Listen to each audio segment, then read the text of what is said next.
i-bypass operation siya, hindi na yan magiging effective pa. So from now on, ay under medication siya para maiwasang manikip ang kanyang dibdib. Pero kailangan ingatan niyo mabuti ang inyong anak dahil posibleng magkaroon uli siya ng another stroke within now up to 6 months. Iyon ho ang tanya ko sa kanya. At once mangyari uli ang stroke, maaari niyang ikamatay yun.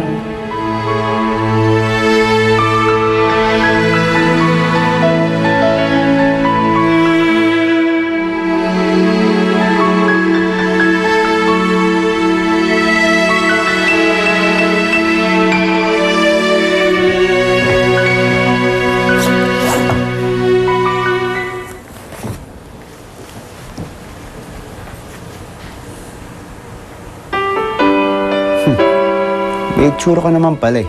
Di nga lang uso.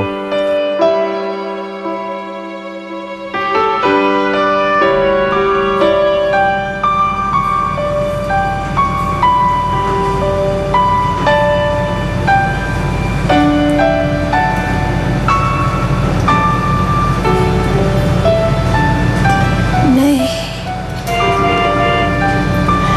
Kamusta ka na? Kamusta na pakiramdam mo? Nangihina po ako, Nay. Namimintig ko yung kamay at saka braso ko.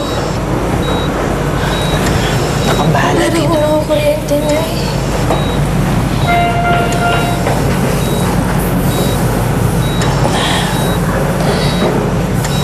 Bakit ang sabi sa akin ni Dennis? Matagal mo na palang nararamdaman ang paninikip ng dibdib mo. Bakit hindi ka nagsasabi sa akin? Hindi dapat ganon. Dapat anak, kapag may nararamdaman ka na hindi maganda sa katawan mo, sinasabi mo agad sa akin para naaagapan. Bakit, Nay? Ano ho bang sabi ng doktor sa inyo? Balik na ho ba yung sakit ko?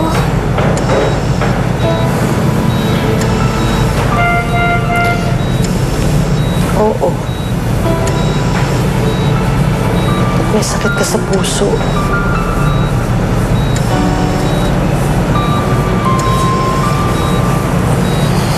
Nay,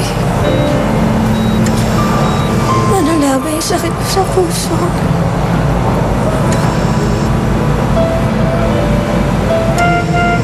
Mamamatay ba ako? Ano ba yung pinagsasabi mo? Ayoko na nagsasalita ka ng ganyan, ha? Hindi ka mamamatay. Hindi ka pababayaan ng mga doktor dito. Naintindihan mo yun? Hindi ka mamamatay.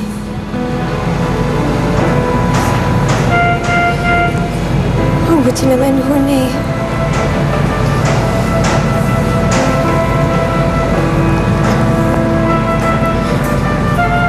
Kasi ayoko kitang iwan.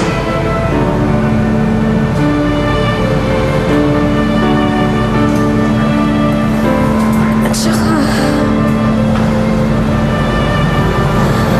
ang dami ko pa kasing gusto mangyari sa buhay ko.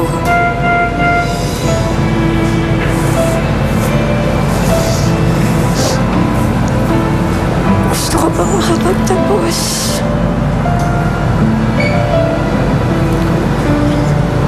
Gusto ko pang makapagtrabaho.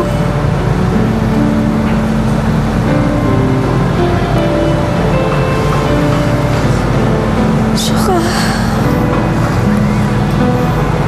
gusto ko pang bumili ng bagong sasakyan.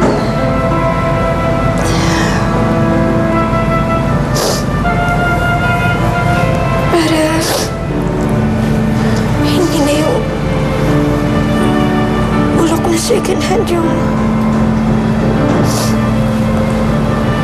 kotse natin.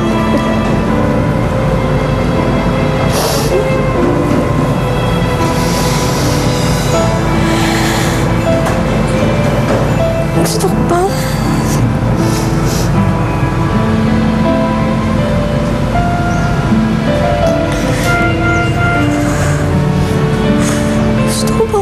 asawa.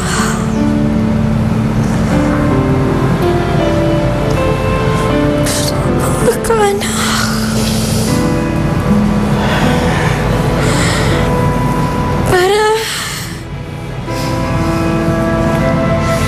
Para dumami pa yung lahi natin magaganda. Di ba, Nay? Tutupad yan. Matutupad lahat ng gusto mo. Pinapangako ko yan sa'yo. Pangako, pangako. Huwag kang umiyak. Huwag kang umiyak. Ayaw mo pala ng sasakyan natin, ha?